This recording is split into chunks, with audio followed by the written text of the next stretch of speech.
papers earlier. Obviously, an awful lot of talk there about the socialist primary. It's all over the international papers as well, though, isn't it? Absolutely. We're going to start by looking at The Guardian. Its editorial, actually, is dedicated to this, and it's called Contenders Once More. It says that there's been a real change within the Socialist Party, and proof of this is the big turnout yesterday in the primary. It says that the party used to be considered doomed to a life term of opposition, especially after the whole Dominique Strauss-Kahn scandal. There was a lot of hopes that he would be the leader and the candidate for the Socialist Party, but of course all that came crashing down with the when he was accused of sexual assault. Now, according to the article, the Socialist Party is beating the odds. There was this big turnout yesterday. The debates that they held before actually drew a lot of interest from the French population, and it says that this whole primary and debate has given a facelift to the party. And the number of voters yesterday gives it legitimacy and has turned the party from elegant losers into ambitious and capable contenders. Okay, we shall see whether that turns out to be fruition, as it were.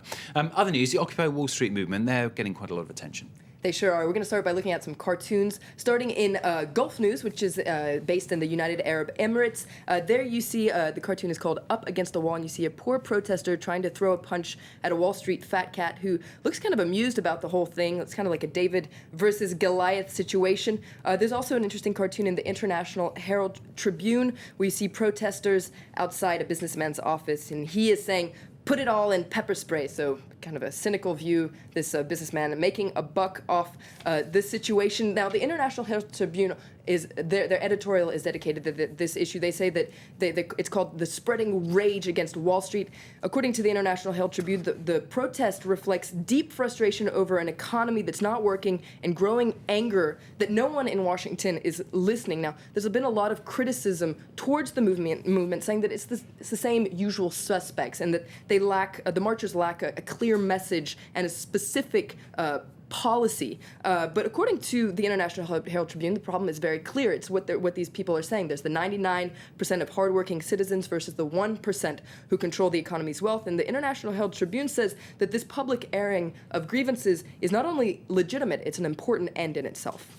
And an article in the Huffington Post compares the Occupy Wall Street movement to other protests as well, doesn't Yes, it? this comes after labor unions and students joined the ranks of the movement, so swelling the ranks and giving it legitimacy. The Huffington Post goes and interviews some veterans of past social movements who welcome this movement, but they wonder, they also have criticism and doubts. They wonder if it can bring about real political change and say that once again, there's this lack of a real cohesive message. For instance, they interview a man who worked with Martin Luther King during the civil rights movement. He says there's a big difference between an emotional outcry and a movement. Now, Naomi Klein, who's a lead thinker in the anti-globalization movement, now she offers praise but warning. She says that the movement needs deeper ranks. And just to finish up on this Occupy Wall Street, we're going to look at an interesting image that's been circulating around Facebook, and a big shout out to Romina Ruiz in the newsroom who told me about this. You see the Cookie Monster who says that 99% of the world's cookies are consumed by 1%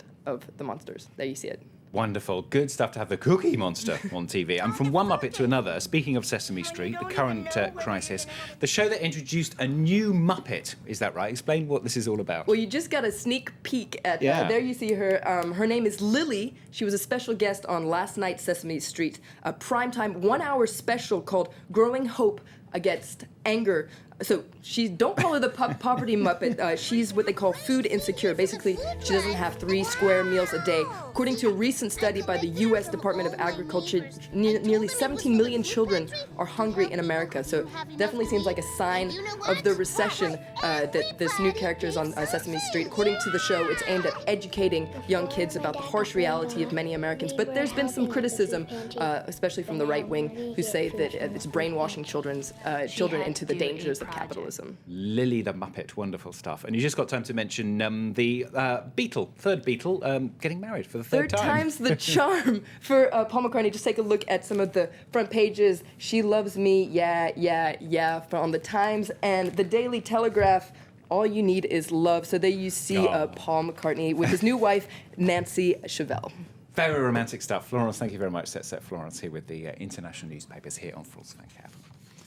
Time for the headlines then. 24 people killed and hundreds injured as